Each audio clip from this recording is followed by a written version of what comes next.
Media Melanie Talks TV. I'm Melanie, and today I am back with my Virgin River apology tour. All right, before we get into this, please be sure that you hit that subscribe button.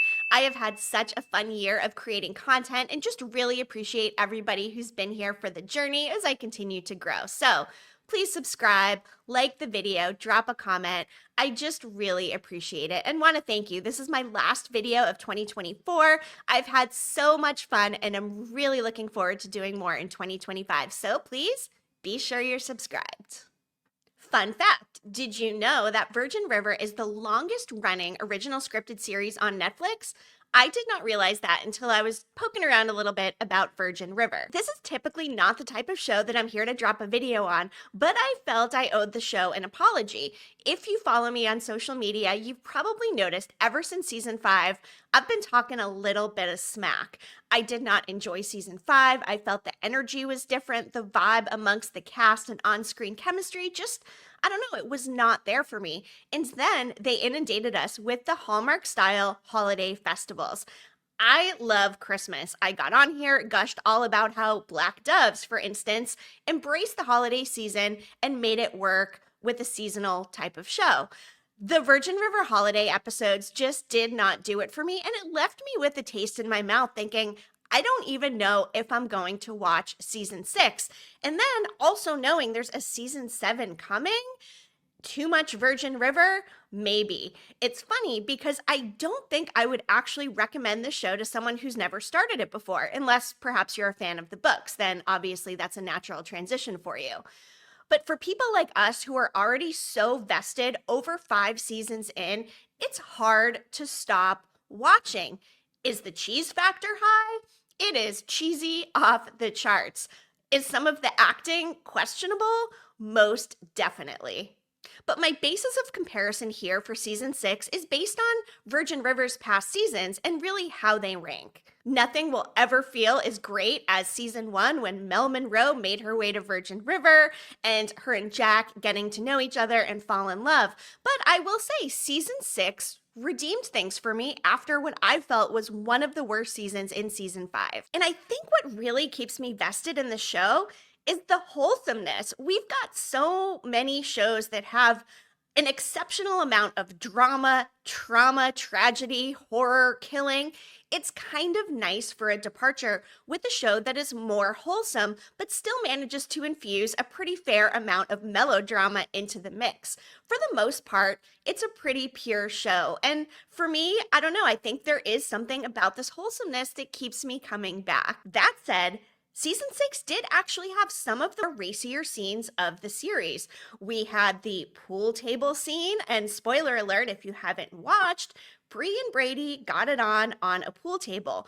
Fun fact about that scene, the actors who play Bree and Brady, Zibby Allen and Ben Hollingsworth, actually turned down an intimacy coordinator, which is rare in today's production landscape.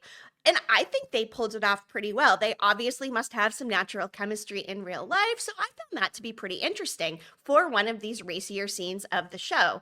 We also had a racy but so ridiculous scene with Jack's striptease. Are you even kidding me? The cover of the Sex Jam Pony, originally by Genuine, I was audibly saying, oh my God, just stop. There's something just still not quite there for me with Mel and Jack's chemistry, but I do think it is better than last season. However, that striptease was a little bit much for me to watch. And just a quick disclaimer too, I've actually never read these Virgin River books before by Robin Carr. I know that they don't always stay true to the story in the books, that the adaptation has been different. They focus on different characters. So if you have read the books, no need to drop any spoilers or notes in the comments. I haven't read them, and I'm really just here to focus on the TV show. This season really did feel more like an early season of the show, which was quite refreshing for me. What's most interesting is I was out on the Everett storyline back in season 5. I thought, do we need this? Do we care who Mel's dad is? Well, now we know that Everett is actually a pretty big part of the Virgin River world. In fact, there is a prequel in the works at Netflix for an origin story of Everett and Sarah, Mel's parents. I enjoyed these 70s flashbacks. I felt that those two actors were actually some of the strongest in the show, which is ironic because they're completely disconnected from the rest of the cast. So, will I watch the prequel? I might, because I actually did enjoy the performance of these actors as early Everett and Sarah. But it is a slippery slope because then I'm getting myself invested in yet another Virgin River property, and I don't know if I'm ready for it. However, those two actors did draw me in enough where I do think I will give it a look should it come to fruition. Just because there is a deal doesn't mean it will actually happen, although it does seem like with Virgin River being such a long streaming show for Netflix, probably will come to fruition. It was smart to do this kind of backdoor pilot to preview the spinoff instead of just starting fresh and giving us new content. It is a way to capture us, get us invested in the characters, and turn some of the Virgin River audience members into viewers of the spinoff. I would really like to know, are you going to watch the spinoff? Drop a comment and let me know. And again, it is in development, but that is not a guarantee that it will actually get produced. So TBD, but you can bet I will keep you posted. So I decided to rank the storylines this season. My least favorite storyline is 100% Denny and Lizzie. The pregnancy, I don't know, I'm not that interested. And yes, I really feel for Denny and his diagnosis, but I don't know. To Lizzie's point, they are kind of young to be worrying about this now. This is a very long-term storyline that will need a lot of time to eventually pay off, unless, of course, they kill Denny, which could happen because along with this storyline, we have Ricky coming back, which ranks right here along with Denny and Lizzie's storyline because they are connected. We're getting introduced to Ricky's alcoholic nature, given he is now in the service and is getting deployed. I don't think we need that, although I think it's possible they could be using it as a device to eventually put Ricky and Lizzie back together again and nurture a relationship between Jack and Ricky because they do have a military career in common, and Jack did play a part in helping Ricky enlist. I am definitely more Team Licky, Lizzie and Ricky, than I am Team Lenny, which is Lizzie and Denny. So if I'm rooting for the long term, I'm kind of hoping Lizzie and Ricky do end up back together. Denny, not my favorite. Okay, next up for storylines, the Sugar the Horse storyline.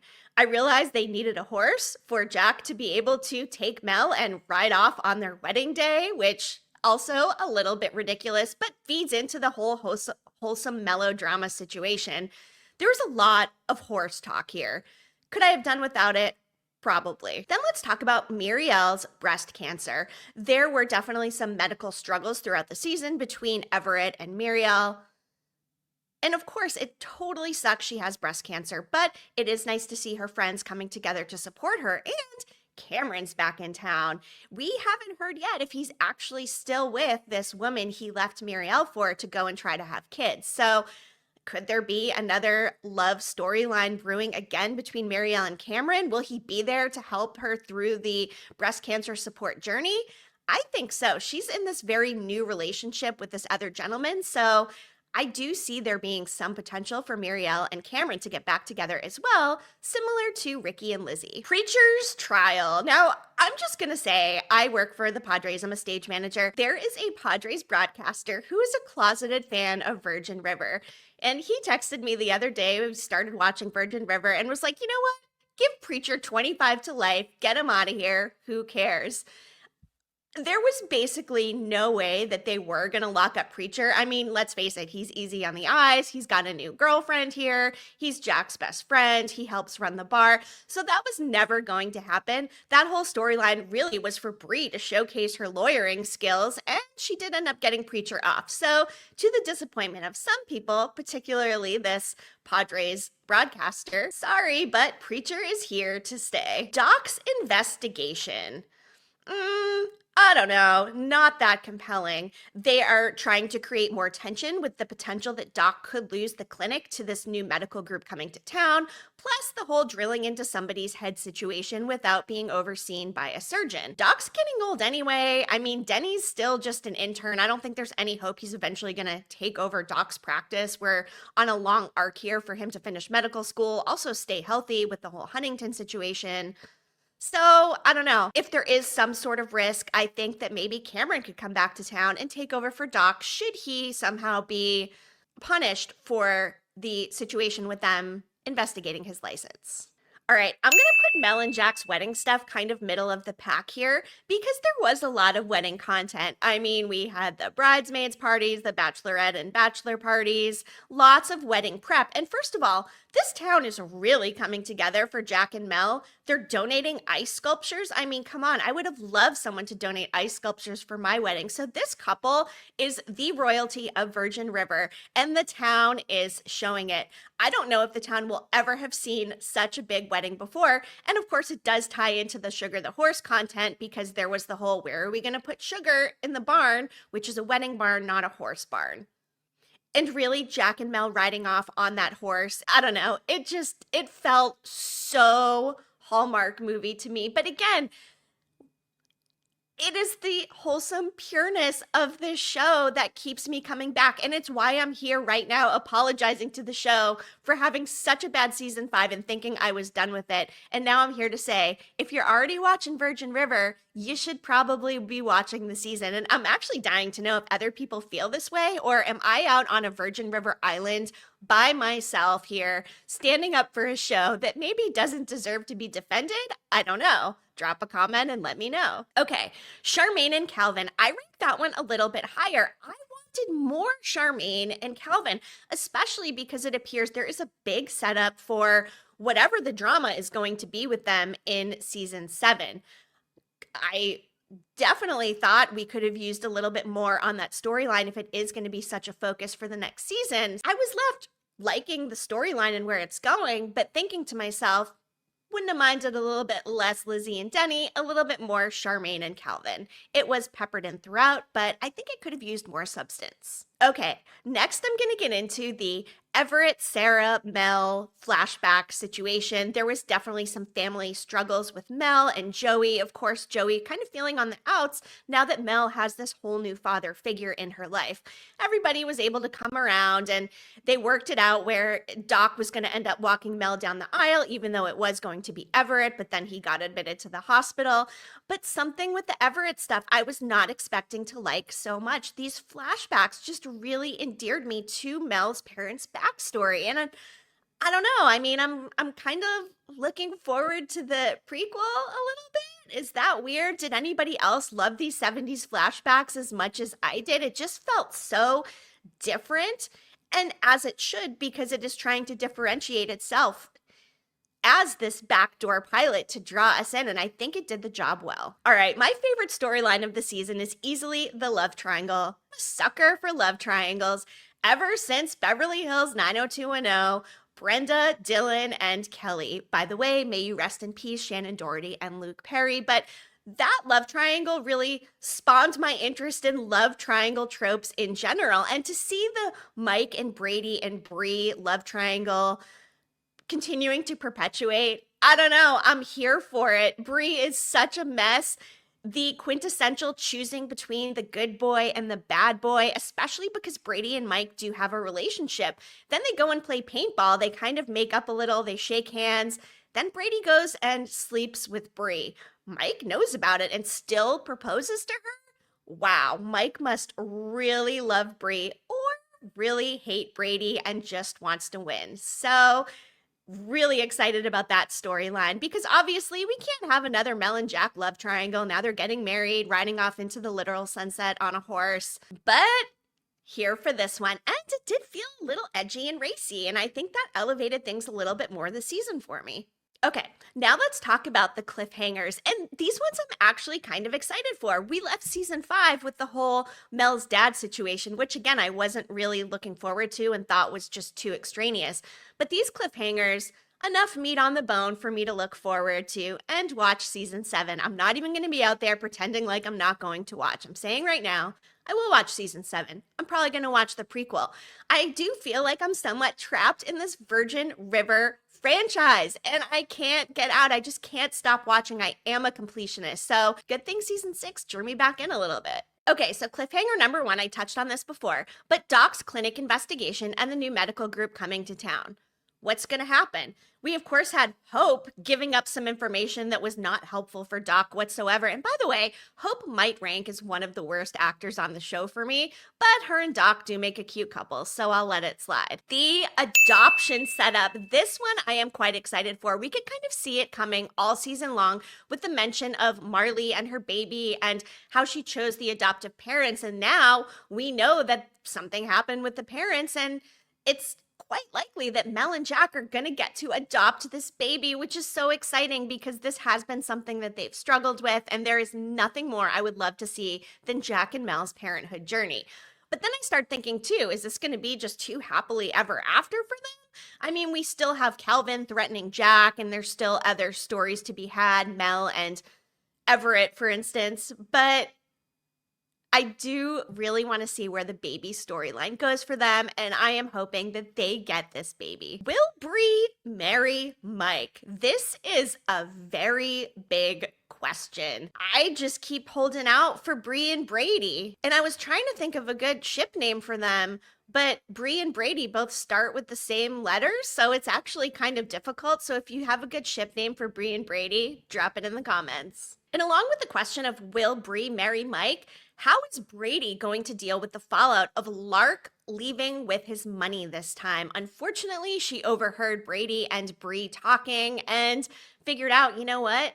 I'm not Brady's soulmate. He doesn't love me as much as he loves Bree and probably never will. So guess what? She took off with the money. I think there's going to be quite a bit of fallout from that.